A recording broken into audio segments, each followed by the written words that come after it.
In veterinary medicine, we practice the concept of One Health, the idea that human, animal, plant, and environmental health are all interconnected. And experts in the field of human medicine, public health, environmental science, and veterinary medicine all need to work together to protect the best interests of other species. If you harm one species of plant, animal, or the environment, we're all affected. But currently, government policy isn't in alignment with this concept. And we are in the middle of an unprecedented multi-species avian influenza outbreak. Some say that the way to stop the spread of the virus is to kill off wild bird populations in order to protect animal-based protein production and human health. This graphic shows how avian influenza viruses from wildlife can spill over onto animal-based protein production facilities through their biosecurity vulnerabilities. But it's these industrial animal facilities that also create the perfect environment for viruses to mutate.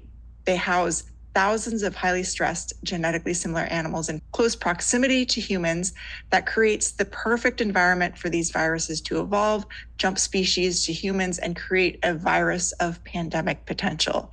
And these new highly pathogenic avian influenza viruses also jump back into wildlife populations from animal-based protein production facilities. Wild animals then unwittingly spread the virus. So is the answer to kill all the wild animals? Well, we've already been doing that, both purposefully and inadvertently. 60% of the biomass on Earth is farmed animals. Only 4% are wild animals. Of birds, 70% are farmed poultry, only 30% are wild birds. And we have lost 83% of wild mammals and 50% of our plant species. Is this the type of world that we want to create? Since the beginning of the avian influenza outbreak in 2022, we've exterminated 166 million commercially raised birds in response to avian influenza. And in Michigan, we've exterminated 7.2 million commercially raised birds. This is threatening our food security. We are seeing empty grocery store egg shelves. In the last month, more than 21.2 million egg-laying hens, around 7% of the national flock, have been exterminated due to avian influenza. Around 10% of all egg-laying hens in the US have been exterminated in just the past 3 months. And now 978 dairy herds have been infected, with 31 of those herds in Michigan. But only a few wild birds in Michigan have been infected. And they say we need to exterminate birds in order to protect human health. But is that just a deflection? There have been 70 human cases of H5N1 avian influenza in the United States. 41 of those cases are from dairy workers, and 24 come from poultry facilities. 2 have come from exposure related to other animals, such as backyard flocks, wild birds, or other mammals. And in 3 cases, the exposure source was not able to be identified. This photo I took last week at a site that depopulated 2 million birds back in November. These workers are still cleaning up the site, and they were found not to be wearing masks in violation of OSHA guidelines. Avian influenza remains on surfaces for 120 days after an outbreak. This photo I took at one dairy suspected of having bird flu in California. You can see the massive numbers of wild starlings at the property who are attracted by the cow feed. It's impossible to maintain biosecurity on these dairies. They are open, wildlife can freely roam in and out of them. So is the answer to simply kill all of these wildlife that can roam in and out of this facility? I was interviewed by Catherine Eban of Vanity Fair for this article. And throughout this outbreak, the public are reassured by the USDA and other agencies that the risk to the public is low. Don't worry, the meat and the milk and the eggs are safe. And Eric Diebel of the USDA repeated to scientific experts with the USDA Secretary Tom Vilsack had said that the virus was just going to burn itself out. This key quote from the article explains why we are so quick to deflect attention away from the real issue. They say the vets who sounded the alarm have been silenced, some even fired, and won't discuss their experiences on the record for fear of reprisals.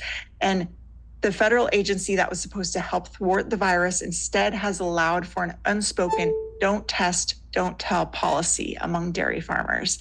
The USDA's inaction, critics say, is attributable to its dual and sometimes conflicting mandates. It is responsible for the health and safety of the nation's food animals, but it is also in charge of promoting and protecting America's $174 billion agriculture trade. And sick cows with documented cases of a virus never before seen in cattle herds could be very bad for business. So the industry has an interest in deflecting attention away from their method of protein production onto wild animals who lack the multi-billion-dollar budgets to elevate their plight. These corporations have the power and the resources to lobby government to bail them out when their intensively confined animals need to be exterminated to stop the spread of avian influenza. And we collected data on these top bailout recipients, the biggest being Jennie-O Turkey Store, who received $120 million. The second was Herbert's Poultry Ranch with $89 million, and fourth was Cal-Maine Foods with $44 million.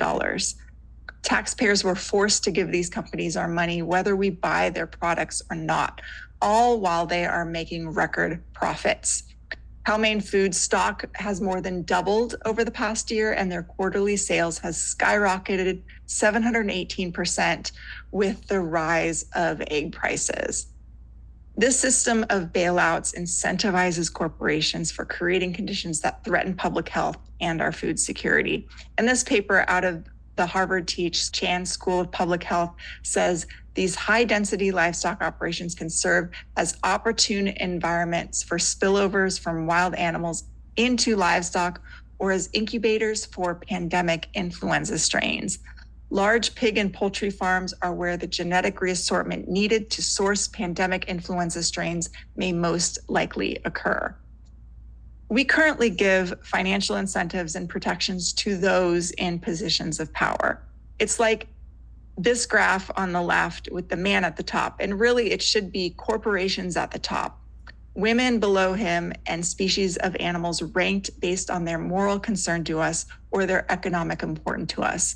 But One Health shows us how all life is interconnected. If we want to protect public health and be able to feed the world, we have to consider the best interests of all beings, not just the ones who have the power and influence to lobby government.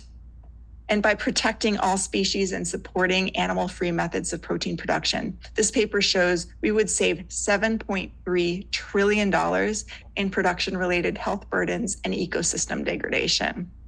And even the hunting advocacy organization Ducks Unlimited opposes the killing of wild birds as a means of controlling avian influenza.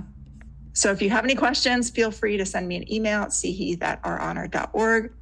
And you can also check out our recent press at ourhonor.org/press. And thank you so much. Wow, thank you.